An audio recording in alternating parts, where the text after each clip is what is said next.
Hello friends, क्या आप life insurance लेने का सोच रहे हो? तो ये वीडियो आपके लिए है। फर्स्ट हम समझेंगे हमें लाइफ इंश्योरेंस क्यों लेना चाहिए। सेकंड, हमें इंश्योरेंस किस एज में लेना चाहिए। थर्ड, हमें इंश्योरेंस कितने टाइम पीरियड के लिए लेना चाहिए। फोर्थ, कितने अमाउंट का इंश्योरेंस लेना चाहिए। और लास्ट में सबसे इंपॉर्टेंट, हमें कौन सा इंश्योरेंस लेना चाहिए, टर्म प्लान या इन्वेस्टमेंट प्लान। और ये सब हम समझेंगे प्रॉपर एग्जाम्पल्स और कैलकुलेशन से, तो वीडियो को एंड तक जरूर देखिएगा। चूंकि ये वीडियो लाइफ इंश्योरेंस के टॉपिक पे है, तो हम यहाँ डेथ की बात करेंगे, जो एक इमोशनल टॉपिक है, तो आप इसे इमोशनली ना लेके प्रैक्टिकली समझें। हम सबको पता है लाइफ इंश्योरेंस बेसिकली एक फाइनेंशियल कॉन्ट्रैक्ट है इंश्योरेंस कंपनी और इंश्योर्ड के बीच में, जो एक इवेंट पे बेस्ड होता है। अगर इंश्योर्ड की डेथ हो जाती है तो इंश्योरेंस कंपनी इंश्योर्ड की फैमिली को फाइनेंशियल प्रोटेक्शन देती है, जिसे हम सम एश्योर्ड कहते हैं। और उसके बदले इंश्योर्ड एक कॉस्ट पे करता है इंश्योरेंस कंपनी को, जिसे हम प्रीमियम कहते हैं।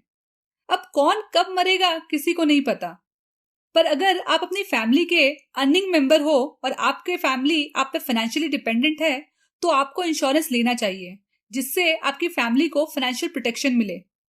दूसरा, अगर आपके पास कोई भी लाइबिलिटी है, जैसे एजुकेशन लोन, पर्सनल लोन या होम लोन, तो आपको डेफिनेटली इंश्योरेंस लेना चाहिए, क्योंकि आपके मरने के बाद आपकी फैमिली को वो लाइबिलिटीज ट्रांसफर हो जाएगी और उन्हें ये सारा लोन चुकाना पड़ेगा।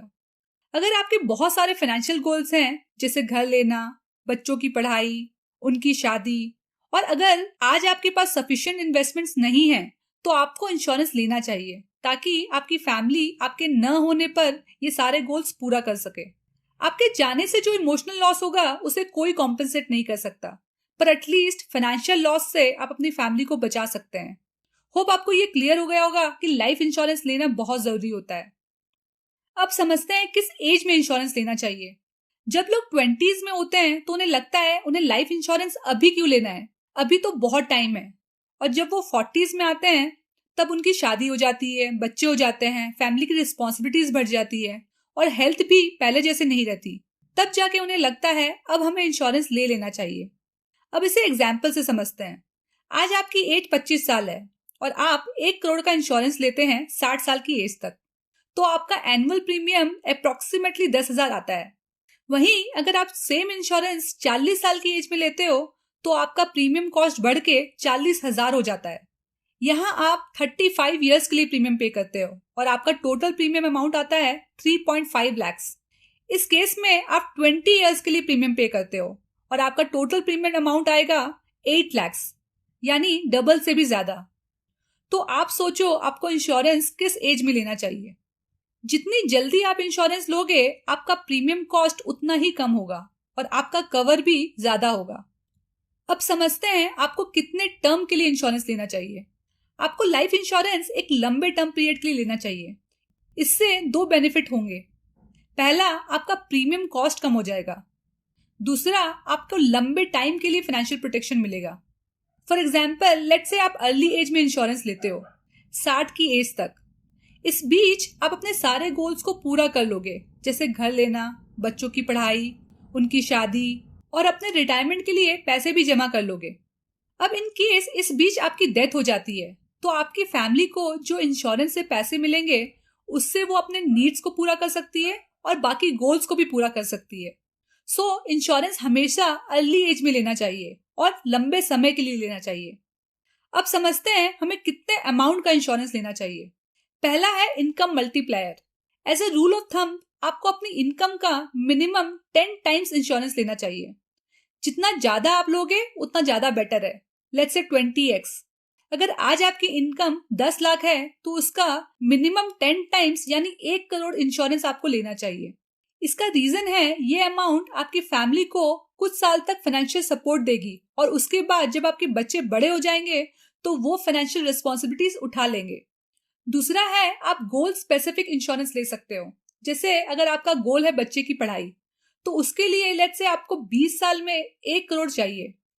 तो इन केस इस बीच अगर आपकी डेथ हो जाती है, तो इंश्योरेंस से जो पैसा मिलेगा उससे आपकी बच्ची की पढ़ाई हो जाएगी। उसी तरह अगर आपको गोल है लोन चुकाना, तो आप उतने अमाउंट का इंश्योरेंस ले सकते हो। आप इस तरह से अपने डिफरेंट गोल्स को ऐड करके अपना इंश्योरेंस नीड्स कैलकुलेट कर सकते हो। तीसरी स्ट्रैटेजी है इनकम प्लस गोल। ये फर्स्ट स्ट्रैटेजी और सेकंड स्ट्रैटेजी का मिक्स है, जहां आप लेट्स से मिनिमम 10 टाइम्स अपनी इनकम प्लस क्रिटिकल गोल्स को मिला के इंश्योरेंस ले सकते हो। इससे आपके ना होने पर आपकी फैमिली को अपने नीड्स को पूरा करने के लिए इनकम भी मिलती रहेगी और कुछ क्रिटिकल गोल जैसे बच्चे की पढ़ाई वो भी पूरी हो जाएगी। हर किसी की इंश्योरेंस नीड्स अलग हो सकती है, इसीलिए इंश्योरेंस लेने से पहले अपने नीड्स और गोल्स को अच्छे से समझें और उसके बाद ही इंश्योरेंस लें। अब समझते हैं हमें कौन सा इंश्योरेंस प्लान लेना चाहिए, टर्म प्लान या इन्वेस्टमेंट प्लान। इसे एग्जाम्पल से समझते हैं। लेट्स से आपकी एज 25 साल है, आपको 1 करोड़ की पॉलिसी लेनी है 60 साल की एज तक। अगर आप टर्म प्लान लेते हो तो कंपनी आपको सिर्फ डेथ बेनिफिट देती है, यानी 25 से लेके 60 साल की एज तक अगर आपकी डेथ हो जाती है तो फैमिली को 1 करोड़ रुपए मिल जाएंगे। पर लेट्स से आपकी डेथ 60 के बाद होती है तो कंपनी आपको कुछ नहीं देती। वहीं अगर आप इन्वेस्टमेंट प्लान लेते हो तो कंपनी आपको डेथ बेनिफिट भी देती है और डेथ ना होने पर मैच्योरिटी बेनिफिट भी देती है। यानी इस बीच अगर आपकी डेथ नहीं होती तो कंपनी आपको पॉलिसी मैच्योर्ड होने पर मैच्योरिटी बेनिफिट देती है, जो सम एश्योर्ड प्लस प्रॉफिट होता है और ये profit plan to plan vary करता है। अब ये हुआ बेनिफिट। अब कॉस्ट भी समझते हैं। इस एग्जाम्पल में अगर आप टर्म प्लान लेते हो तो आपका एनुअल प्रीमियम कॉस्ट आएगा अराउंड 10,000 एनुअली।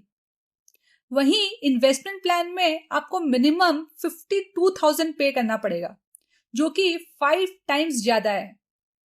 फिर भी मैक्सिमम लोग इन्वेस्टमेंट प्लान चूज करते हैं। इसका रीजन यही है कि टर्म प्लान में मैच्योरिटी बेनिफिट नहीं मिलता। जो आप प्रीमियम पे करते हो वो एक तरह से लॉस है, वहीं इन्वेस्टमेंट प्लान में डेथ और मैच्योरिटी बेनिफिट दोनों मिलता है। पर लोग हमेशा बेनिफिट को कंपेयर करते हैं, कॉस्ट कंपेयर नहीं करते।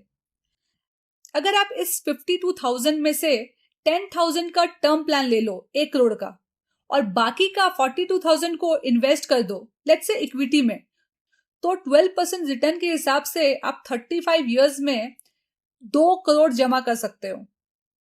अब ये है सही कंपैरिजन। अब आप डिसाइड करो कि आपको कौन सा प्लान चूज करना है, ये प्लान यानी term insurance plus investment in equity या फिर इंश्योरेंस कंपनीज का इन्वेस्टमेंट प्लान।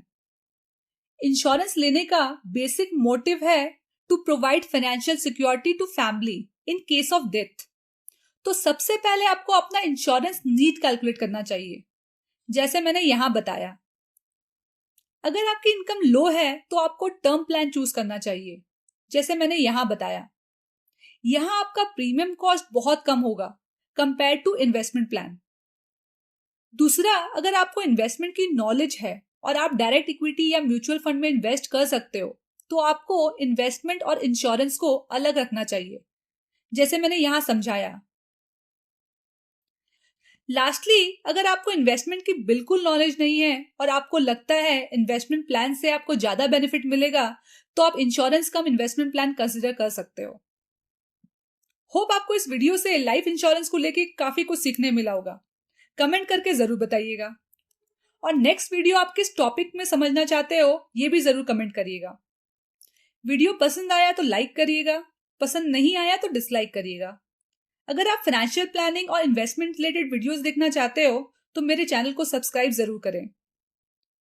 मिलते हैं नेक्स्ट वीडियो में। Take care.